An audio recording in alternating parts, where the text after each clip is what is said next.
नमस्कार. मित्रहो, आजच्या घडीला महाराष्ट्रातल्या कित्येक मराठी शाळा या बंद पडत आहेत, किंबहुना ठरवून बंद पाडल्या जात आहेत, असं म्हटल्यास वावगं ठरणार नाही. मात्र शाळा नियमानुसार कशी असावी याबाबत काही कायदे व नियम आहेत. त्याची माहिती आपण आजच्या व्हिडिओतून घेणार आहोत. ते नियम आणि कायदे हे पुढीलप्रमाणे आहेत. 1. शाळेची संस्था नोंदणीकृत असावी. शाळेला शिक्षण विभागाची मान्यता असून UDIAC क्रमांक असावा. CBSE बोर्डची शाळा असल्यास CBSE बोर्डची संलग्नता व शिक्षण विभागाची NOC असणं हे बंधनकारक आहे.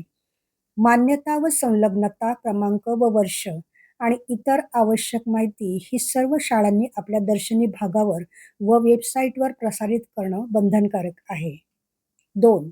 बालकांचा मोफत व सक्तीचा शिक्षणाचा अधिकार म्हणजेच RTE कायदा 2009 नुसार प्रत्येक शाळेची नियमित तपासणी करून त्याचा अहवाल शिक्षण विभागाकडे जमा करणं आवश्यक आहे.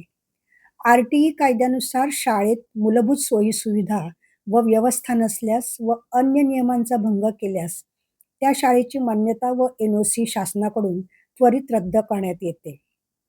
3. शाळेच्या इमारतीचे बांधकाम पक्के असावे. शाळेला सुरक्षा भिंत असावी. 4. विद्यार्थी संख्येनुसार वर्ग खोली, प्रकाश, हवा, बैठक व्यवस्था, स्वच्छ पिण्याचे पाणी, मुले, मुली व महिला, पुरुष, शिक्षक, स्टाफ यासाठी स्वतंत्र शौचालय, स्टाफ रूम, स्वयंपाक खोली, सभागृह, खेळाचे मैदान, खेळ साहित्य, ग्रंथालय व पुस्तके, संगणक कक्ष, प्रयोगशाळा, CCTV कॅमेरा प्रणाली, अग्निशमन यंत्रणा हे असावे. 5.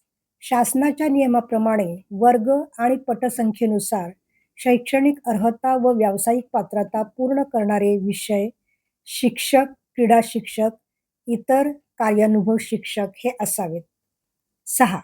शाळेतील शिक्षकांना खाजगी शिकवणी वर्ग म्हणजेच ट्युशन क्लासेस घेता येत नाहीत. 7.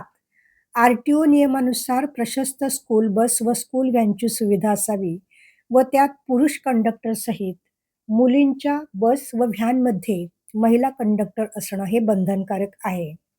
8. शाळेमध्ये नियमानुसार सर्व समित्या गठीत करून त्या क्रियाशील असाव्यात. सर्व समित्या जबाबदार राहतील. मासिक सभा नियमित आयोजित करून अहवाल अभिलेखात राखून ठेवणे, अन्यथा शाळेवर कार्यवाही होऊ शकते. 9. शाळेत शुल्क भरण्यासाठी नकद, DD चेक, अकाउंट पेमेंट सहित ऑनलाईन पेमेंटची सुविधा असावी व त्यांची पावती देणं हे बंधनकारक आहे. या सुविधेला मनाई करता येत नाही, अन्यथा गुन्हा दाखल होऊ शकतो. 10. शाळेत मुलांना कोणत्याही प्रकारची शारीरिक शिक्षा करता येत नाही. जात, धर्म, वर्ण, व्यवसाय, लिंग, निवास, शरीररचना, भाषा, आर्थिक स्थिती, मानसिक स्थिती संबंधित अपमानास्पद वागणूक देता येत नाही. 11. कोणत्याही शाळेत धार्मिकतेचे शिक्षण, प्रचार, प्रसार, कार्यक्रम, वर्गवारी करता येत नाही. 12.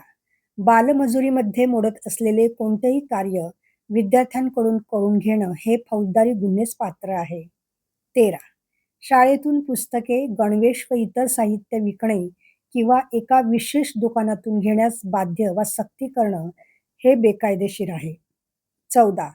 शाळांना लागू असलेल्या शाळा संहिता, शासन निर्णय व नियम, अधिसूचना, त्यासंबंधी न्यायालयीन निर्णय व गाईडलाईन्स व अन्य कायदे नियम यांचे उल्लंघन झाल्यास त्या संस्था, शाळा, मुख्याध्यापक, संबंधित शिक्षक, त्या समित्या व त्यातील प्रत्येक सदस्यासहित कर्तव्यात कसुरी करणाऱ्या सर्व अधिकाऱ्यांवर सुद्धा शासकीय प्रशासकीय कार्यवाहीसहित गुन्हे दाखल होऊन फौजदारी कार्यवाही सुद्धा होऊ शकते आणि प्रकरणानुसार पीडितांना नुकसान भरपाई सुद्धा मिळू शकते.